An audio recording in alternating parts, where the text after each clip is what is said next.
À ses débuts, le FLN, le Front de Libération Nationale algérien, ne comptait que quelques centaines de partisans mal armés. En 1956, ils étaient près de 20 000, bien entraînés. On les appelait les Moudjahidines, les frères. Plus aucune région n'était à l'abri de leurs attaques. Contrairement à l'espoir caressé par les Français, la révolte ne cessait de croître en importance. Et l'opinion mondiale commençait à s'y intéresser.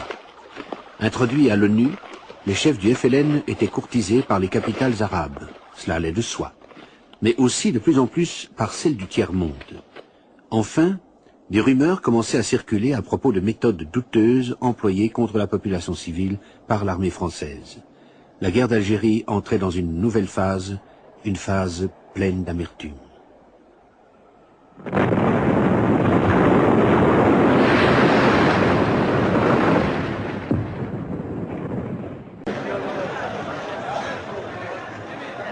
Les Français n'avaient cessé d'amener des renforts. Le président Mollet avait promis 1 demi-million de soldats aux pieds noirs. Pour y arriver, il avait fallu rappeler les réservistes et prolonger la durée du service. Jamais jusqu'à ce jour, des miliciens n'avaient été envoyés combattre outre-mer alors que la métropole était en paix. Ces centaines de milliers de soldats en Algérie signifiaient que des centaines de milliers de familles étaient maintenant concernées. Un fait peut-être sous-estimé par les hommes politiques. Mais la guerre d'Algérie restait essentiellement l'affaire des professionnels, en particulier celle des parachutistes et de leurs colonels.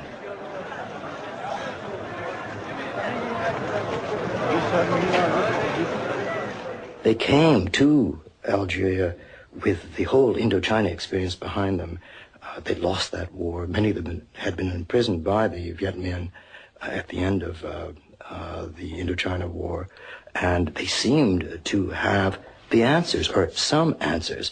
I mean, that in terms of psychological war, also just from a pure military point of view. La tactique et l'équipement de l'armée avaient bien évolué depuis les premiers cafouillages. Les hélicoptères, d'origine américaine pour la plupart, déposaient les troupes là où le FLN les attendait le moins. Paris n'avait rien épargné pour écraser la rébellion. Le programme de Guy Mollet, d'abord gagner la guerre, puis, dans cette position de force, chercher une solution politique. C'était le seul programme admis par les pieds noirs.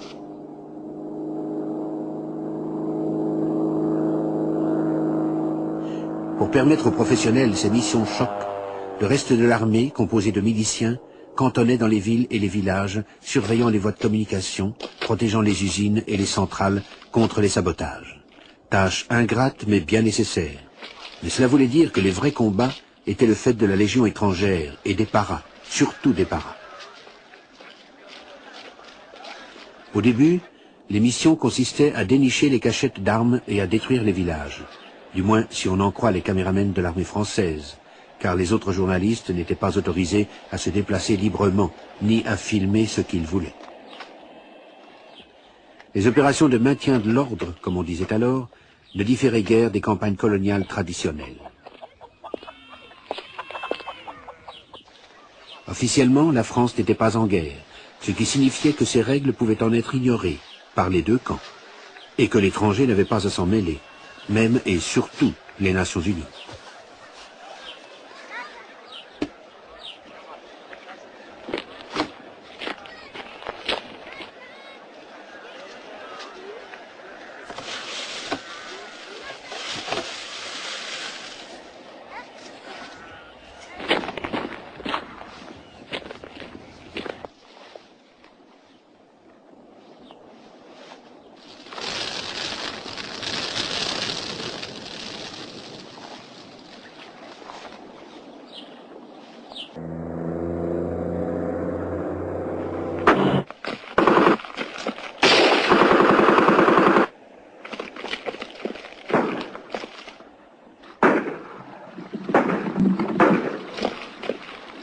Bien que luttant à 1 contre 20, les Moudjahidines continuaient à se manifester.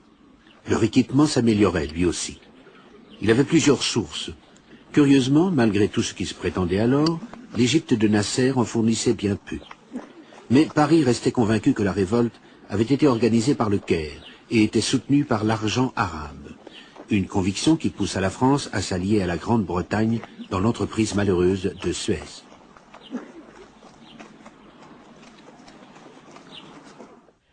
À mon avis, ils avaient tort de considérer l'Algérie comme la France. Ils avaient tort aussi de croire que l'insurrection algérienne était inspirée, téléguidée de l'étranger, supposé Nasser ou les communistes.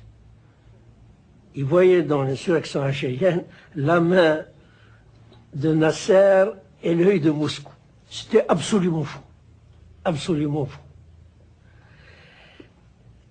C'était une insurrection nationale qui a trouvé des amis nombreux à l'extérieur.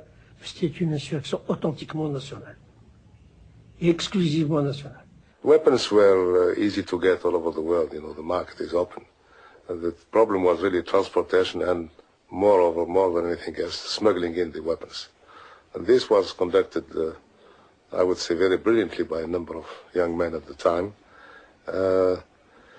It wasn't easy, and altogether it was a successful operation if you think in terms of statistics. That is, I would say, in spite of very remarkable successes of the French intelligence, which caught a number of small ships, 65 to 70% of the weapons we bought outside or we got from outside were smuggled in.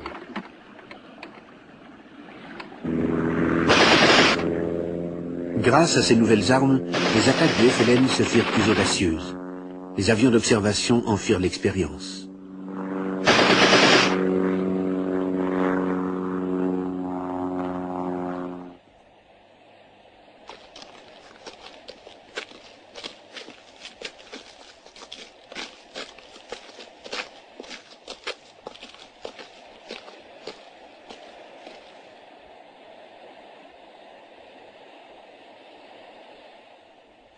L'indépendance octroyée en mars 1956 au Maroc et à la Tunisie signifiait pour le FLN des frontières ouvertes à l'ouest et à l'est et des refuges en cas de difficulté. Après une année de lutte, le FLN vit croître son recrutement. Il fallait des nerfs solides aux moudjahidines de ces premières années de guerre. Il fallait pouvoir jauger la loyauté du compagnon au premier coup d'œil. Et toute blessure était grave car les soins médicaux étaient rares et primitifs.